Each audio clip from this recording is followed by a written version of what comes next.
menjaga kesehatan bayi balita di masa pandemi COVID-19. Dan saya akan menyampaikan tentang menu 4 bintang.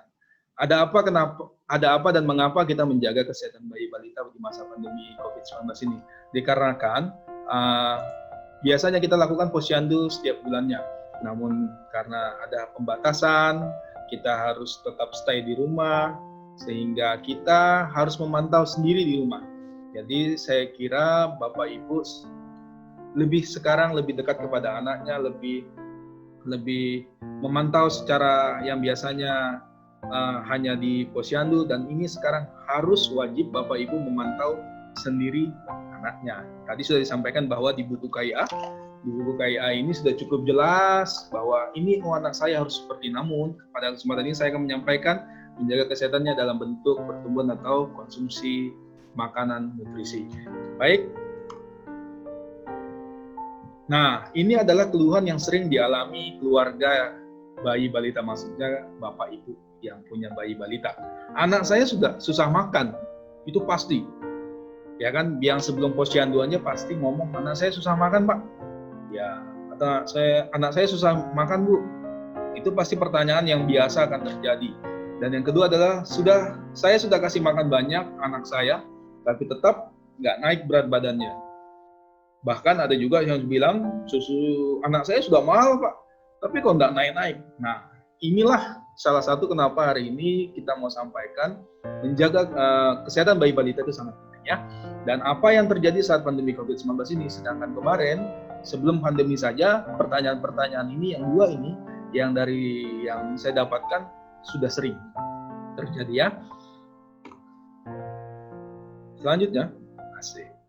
Ya, saya akan menyampaikan dulu MPASI, makanan pendamping ASI, yaitu menu 4 bintang. Ya, tujuan pemberian MPASI menu 4 bintang yaitu untuk memenuhi kebutuhan zat gizi dan nutrisi lainnya agar balita kita terhindar dari masalah gizi seperti kegemukan, obesitas, berat badan kurang maupun stunting di kemudian hari. Jadi, kenapa kita harus memberikan perhatian khusus kepada anak kita sehingga agar anak kita terhindar dari masalah gizi. Masalah gizi itu bukan hanya berat badannya kurang atau pendek, perawakannya pendek, tapi kegemukan atau obesitas juga menjadi masalah gizi. Karena Indonesia lengkap ya, ada obesitas kayak saya mungkin ya, tapi jangan lihat sayanya. Tapi kita fokus kepada anak kita ya. Berat badan kurang ataupun stunting ya. Stunting itu perawakannya pendek. Jadi tidak sesuai dengan usianya, tinggi badannya. Kemudian, ini adalah strategi pemberian makanan ASI. Sebelum saya membahas tentang menu 4 bintang. 4 bintang, ya. Ini adalah strategi MPASI, pemakanan pemberian ASI. Yang pertama, tepat waktu. Berikan MPASI ketika ASI saja tidak cukup. Maksudnya ini adalah kalau makanan yang paling tepat untuk anak usia 6-6 bulan adalah hanya ASI saja, tanpa yang lain. Jika ada indikasi dari dokter mengatakan bahwa harus diberikan, maka baru dilakukan. Namun jika tidak ada, tetap harus diberikan hanya ASI saja selama 6 bulan ya. Dan nantinya ada pertanyaan bahwa, Pak, anak saya 6 bulan ini maksudnya bagaimana? Ya, 6 bulan 1 hari barulah mulai ibu, bapak memberikan makanan tambahan ataupun memberikan makanan pendamping ASI ya. Jadi tepat waktu maksudnya ini adalah kedisiplinan ibu bapak memberikan asupan makanan kepada anak bapak ibu. Kemudian adekuat, maksudnya ini adalah MPASI yang diberikan memenuhi kebutuhan energi. Ya, ada protein dan makronutrien, ada juga lemak. Ya, lemak, kemudian karbohidrat itu termasuk sudah ya. Kemudian aman dan higienis. Proses persiapan dari pembuatan MPASI menggunakan caranya bagaimana, bahan-bahannya dan alat yang aman serta higienis. Ada satu cerita bahwa salah satu balita anaknya diare. Telah ditelusuri ternyata penggunaan pisau dapur sangat esensial untuk menyebabkan anak diare. Jadi ketika kita habis memotong daging, biasanya ya, kita lupa mencuci dan anak mau buah kita langsung potong. Biasanya ke sana akan bisa anak menjadikan diare. Jadi harus aman. Jadi kalau nggak aman ya jelas berat badannya turun walaupun kita sudah memberikan makanan yang banyak tapi tidak aman, tidak higienis, ya sama aja kita memberikan yang tidak tepat. Kemudian diberikan secara responsif. Strategi ini adalah pemberiannya yang tidak ada paksaan, ya kan, yang konsisten. Jadi sinyal-sinyal lapar atau dari kenyang anak itu kita harus tangkap. Karena pemberian makan anak itu minimal itu 30 menit. Lebih daripada itu, rentang waktu dalam proses pemberian makan itu 30 menit. Namun jika lebih, jadi kita berikan pada waktu selanjutnya. Jadi ini adalah strategi pemberian MPASI yang wajib ibu bapak tahu. Disiplin, bergizi, aman dan higienis, diberikan secara responsif, tidak ada paksaan. Biasanya kan banyak tuh, kalau anak bayi 6 bulan kan ya tidak ada, sampai 7 bulan tidak bisa kita paksa, ya kan. Tapi kalau anak biasanya yang di atas 1 tahun, seperti tadi harus sudah mengenal, dia mulai mencari tahu, biasanya ibunya tidak sabar dan atau bapaknya dipaksa ya. Selanjutnya, nah ini adalah pemenuhan nutrisi anak. Prinsipnya adalah memenuhi kebutuhan zat gizi makro dan mikro untuk meningkatkan berat badan. Jadi parameter pertumbuhan. Jadi kita berbicara parameter pertumbuhan. Jika pertumbuhan tercukupi, artinya memenuhi syarat kenaikan berat badan. Di KMS, oh salah, ini buku KIA ya. Buku KIA ya Bu ya.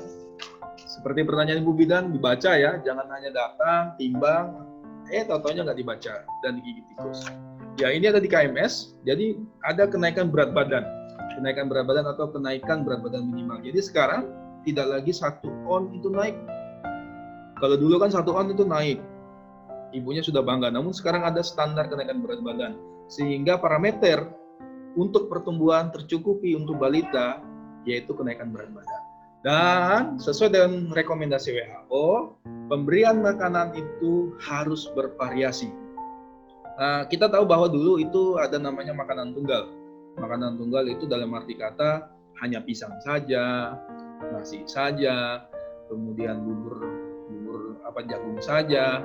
Nah ini adalah yang sesuai dengan rekomendasi yang saya bilang akan nanti kita bahas menu 4 bintang adalah makanan harus bervariasi dalam pemberiannya. Jadi tidak mengenal hanya pisang tok, ya kan? Kemudian apalagi ya biasanya ya, mungkin ibu-ibu balita lebih tahu ya. Kalau zaman dulu di zaman yang mungkin Bidan tadi, termasuk saya pribadi kemungkinan besar dulu juga begitu. Nah, tapi sekarang makanya kita lakukan hari ini supaya ibu bapak mengetahui bahwa sekarang dalam setiap kali pemberian harus bervariasi. Kita lanjut. Nah, apa itu menu 4 bintang? 4 bintang. Bintang-bintang di langit ya, bukan ya. Oke, menu 4 bintang. Bintang pertama adalah sumber karbohidrat. Jadi setiap kali bapak ibu memberikan makan pada anaknya yang di atas usia 6 bulan, tapi jangan salah, seperti yang saya katakan tadi tepat waktu dalam arti kata 6-7 bulan itu masih tahap adaptasi ya. Bukan langsung dicekokin banyak, tidak. Adaptasi mungkin 2-3 kali saja pemberian karena 6-7 bulan masih pengenalan. Nanti setelah 7 bulan ke atas barulah mulai tahapan-tahapan selanjutnya ya. Jadi bintang pertama adalah sumber karbohidrat yang biasa diperoleh dari beras putih, beras merah, jagung, dan umbi-umbian, dan lain-lainnya. Itu adalah bintang pertama. Jadi setiap kali makan, kita harus ada namanya sumber karbohidrat. Sumber karbohidrat itu sebagai zat tenaga untuk anak kita. Kemudian bintang kedua, sumber protein hewani. Yang bisa diperoleh dari daging ayam, daging sapi, telur, dan ikan. Telur dan ikan itu sangat mudah kita dapat ya.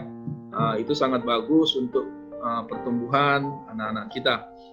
Telur itu yang biasanya yang lebih tepat adalah pemberiannya yang agak sedikit besar ya, karena ada yang telur yang kecil, ada yang telur yang besar. Tapi sekali pemberian biasanya sih telur yang agak besar. Nah, bintang ketiga dalam setiap kali pemberian adalah protein nabati yang bisa didapat dari kacang-kacangan seperti tempe, tahu, kacang merah, dan kacang polong. Nah, ini bisa kita temui kalau tempe, tahu luar biasa sekali ya untuk protein nabatinya. Kemudian yang keempat, bintang keempat adalah buah dan sayur. Buah seperti mangga, pepaya, alpukat, markisa, pisang, dan lain-lainnya. Kemudian sayur seperti bayam, labu, brokoli, sawi, dan lain-lainnya.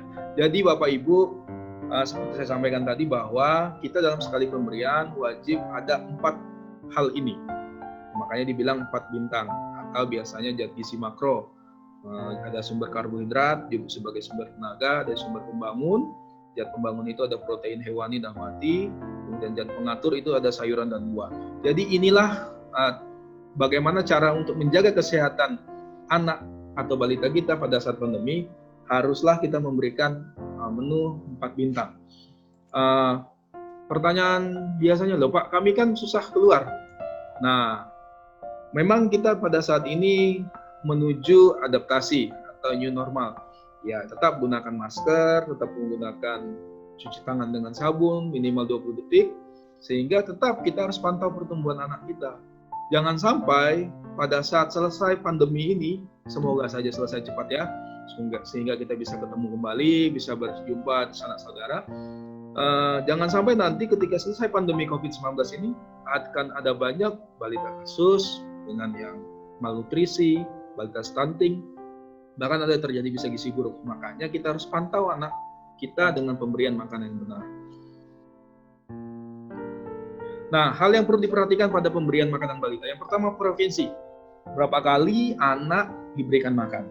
Ya, ini seperti saya sampaikan tadi, 6-7 bulan itu biasanya 2 kali. Kalau untuk dewasa kan 3 kali makan, 2 kali selingan. Untuk frekuensi anak balita untuk usia 6-7 bulan itu 2-3 kali dan akan berjenjang naik. Dan lengkap di buku KIA ini lengkap, ya lengkap. Kalau mau tahu lagi bisa langsung datang berkunjung ke puskesmas ataupun hubungi petugas puskesmasnya ya. Nah, jumlah berapa banyak anak diberi makan? Jadi nggak juga banyak-banyak banget diberikan, karena mau naik berat badannya dicekokin makanannya, waduh, ya nantinya malah anaknya nggak mau makan karena saking banyaknya dia masih kenyang dan akan berdampak dia menolak makannya. Tekstur bentuk makanan yang diberikan. Jadi bentuk makanan diberikan itu harus sesuai dengan usianya.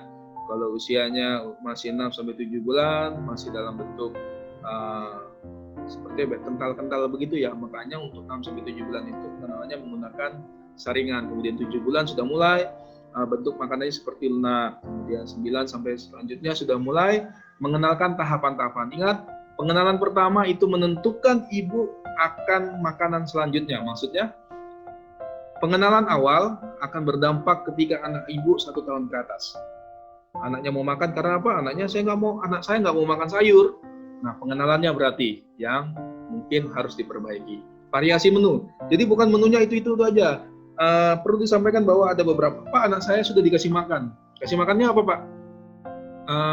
Bubur, kasih kol, kasih wortel, clear. Nah, kandungan proteinnya nggak ada. Pak, saya sudah dikasih, Pak, anak saya makan. Apa menunya? Bubur, hati ayam, selesai. Nah, sayurannya? Makanya dikatakan tadi harus ada 4 bintang tadi. Ada sumber karbohidrat, sumber protein, hewani, nabati, dan sayur dan buah. Aktif dan responsif. Tidak memaksa, bertahap dan sabar. Nah, tidak memaksa, bertahap, alon-alon pasak lakon, bersabar. Nah, kebanyakan saya pribadi juga kadang-kadang nggak sabar ya. Kita manusia pasti kadang-kadang ada yang nggak sabar. Tapi harus bersabar dalam pemberian makanan kepada kita. Sanitasi atau kebersihan itu paling penting, ya. Cuci tangan, kemudian kalau misalnya sudah memberikan makan anak itu sudah mencoba untuk makan sendiri, seperti pengenalan tadi bahwa untuk perkembangannya mencoba untuk meraih sesuatu, pastikan sekeliling Bapak Ibu, tempat anak Ibu makan itu bersih. Jangan lupa perabot-perabot itu memang, atau perabot-perabot rumah tangga ya untuk anak, perabot-perabot makan itu memang harus diperhatikan kebersihannya. Karena kalau kebersihan tidak dijaga, walaupun Bapak Ibu makannya sudah bagus, tapi sanitasinya tidak bagus, sehingga sanitasi kan bisa diare, bisa juga kecacingan, kan kotor, ya kan? Jadi itu bisa menyebabkan anak Bapak Ibu berat badannya tidak naik dan bisa menyebabkan penyakit yang lain. Kesimpulan, generasi bangsa kita pada anak-anak kita ya, dan maka daripada itu berikan asupan nutrisi yang terbaik. Bukan hanya untuk bangsa, untuk keluarga, untuk diri sendiri. itu adalah harus kita tanamkan pada kita, bahwa generasi kita ini ya akan di ujung tombaknya anak-anak kita. Kalau kita tidak memberikan asupan yang terbaik, bagaimana mereka mau mendapatkan prestasi yang baik? Seperti itu ya. Tepat waktu, tepat pemilihan makan merupakan kunci utama pemberian makanan kepada anak. Tepat waktu, disiplinkan waktu anak makan, waktunya makan ya makan. Jangan atau tidak dianjurkan kepada anak pada saat makan, biasanya ada tuh kan makan dikasih game, gadget. Nah, itu sebenarnya tidak dianjurkan. Itu akan mengalihkan pemikiran anak kita untuk makan. Ya, mungkin ada beberapa bahwa dikasih gadget, dikasih handphone, anaknya mau makan, ada beberapa, tapi itu tidak dianjurkan. Karena pertama akan menghilangkan proses makan itu sendiri, karena kita sendiri kadang-kadang ya, orang tua, kalau pas kita lagi makan bersama, ada yang main handphone, rasa hati itu gimana gitu. Nah, itulah yang kita harus rubah pola mindset kita, bahwa waktunya makan, jadi jangan menunda.